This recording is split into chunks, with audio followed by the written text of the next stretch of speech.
So I sold it. And I sold it to Google.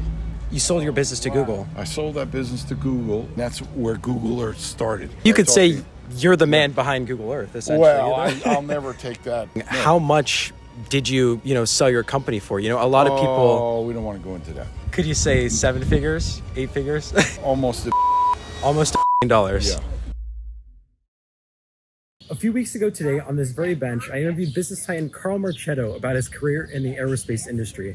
He shared with me exclusive insights on how he's able to scale and build some of the largest aerospace companies in the entire world.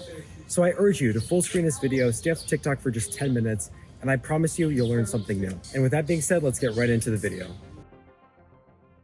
So who am I here with today? Carl Marchetto. And are you a business owner? Yes, I was. You were? Yes. And what industry did you ultimately, decide to pursue a business in? Aerospace. Aerospace. Satellites. Wow, that's amazing. Of all the things you could have chosen, how did you get into the aerospace industry? I was in machine design, and after 2 years of doing that after college, I had an opportunity to go to NASA. And from there, I worked and was given an opportunity to run a group of very, very smart people. And we worked on planetary satellites. Wow. We were responsible for the guidance and control systems on the satellite. I thought I was going to change my career out of aerospace, and I said I'm going to go work for a consumer company. I went to Kodak up in Rochester, New York, and little did I know they were involved with aerospace. They were the first company that built cameras for looking back at the Earth. Yeah. Very the same large company that makes the consumer Kodak, right? Yeah, absolutely right. And the film company. Yes, film. And then I became an executive there, and we started Google Earth. Believe it or not, Google Earth was originally images taken with an airplane with film. Wow. And then it was digitized. I never knew that. Wow. That's it's a little known fact. I bought a company up in Canada. It was an aerial flyer that we were selling film to, and I said, "Where's all this data going?"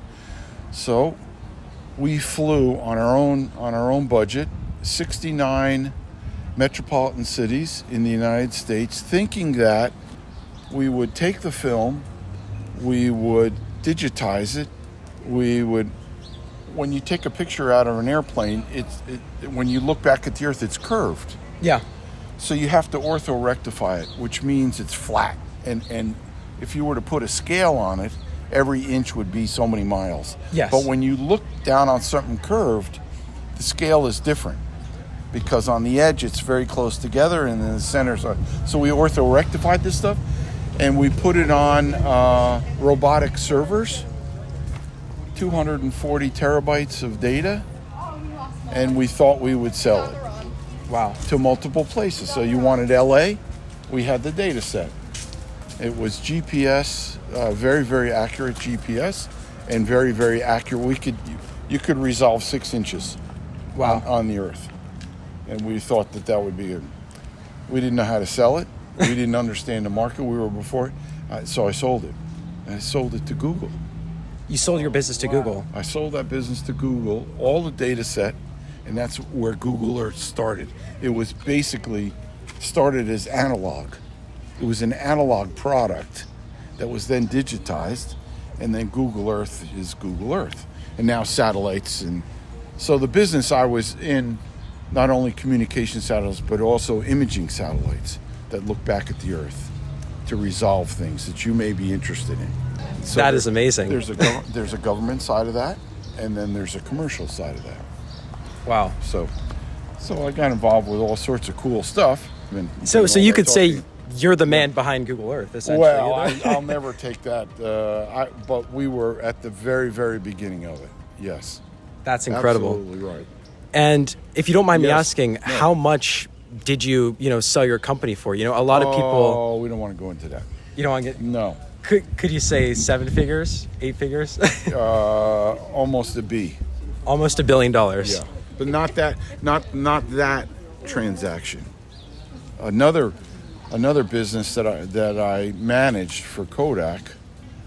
When I got the business, it was 96 million, We grew it in a handful of years to 425 million, and we sold it for 750 million in cash.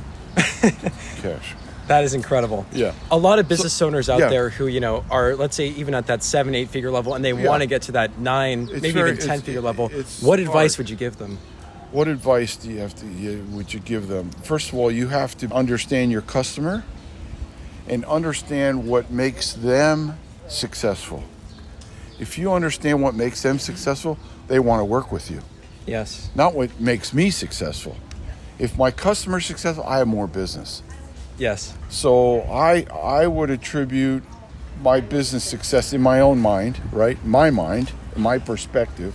You want to surround yourself with people that want to take the journey with you. Yes. And number 2, you have to understand what your customer does. And if you can figure that out and say, that's stuff I want to help in, you're going to get somewhere. It's not about what you need to do, because so many people will lock down and say, well, all our profit margins here and then and there. Okay, that's fine. But to understand what your customer's pain points are, so like where do they struggling? And then can you make a difference with that? And then it becomes a strategy between you and your customer. You go figure stuff out, and solve your own problems. I have parents, right? But I was on my own. Yeah. They worked hard.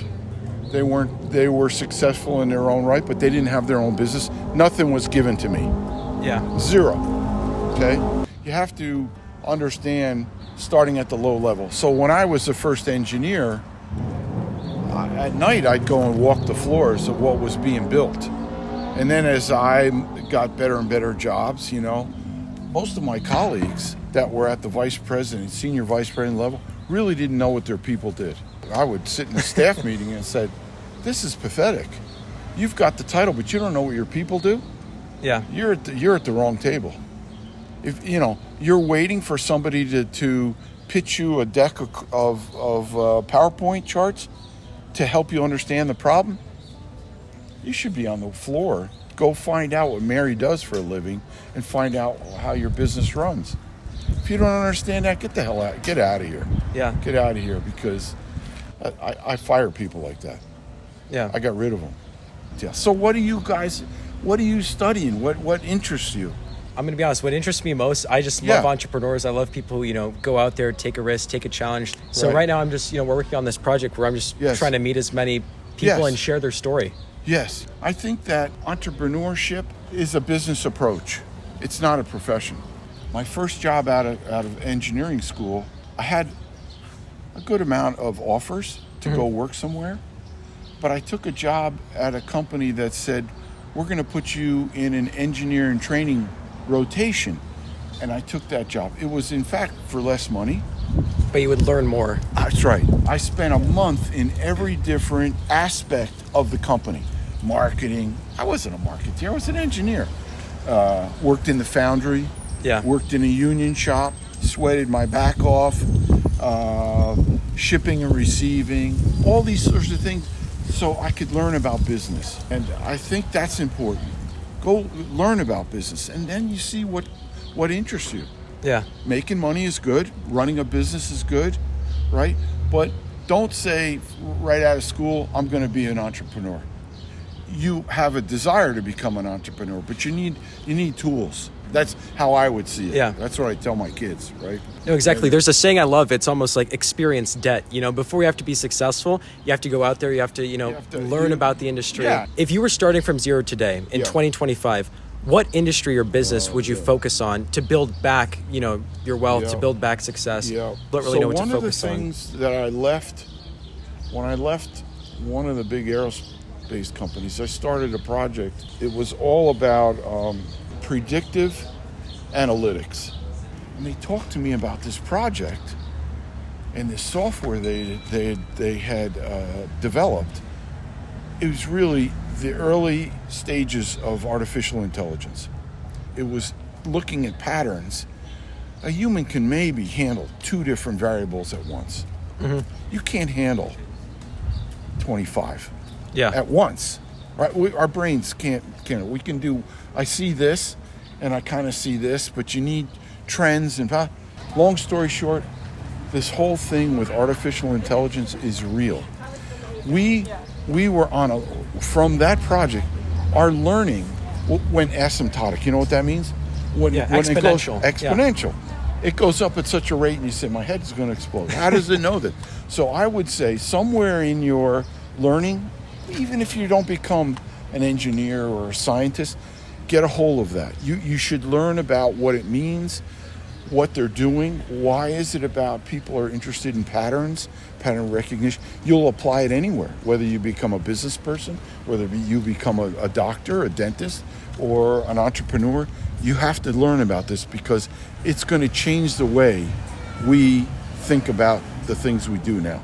A lot of people these days, their focus is scattered. They try something, they stick to it for 3 months, and then they get distracted, and they try something new for 3 months. How important has focusing on one thing and really mastering it been to your success?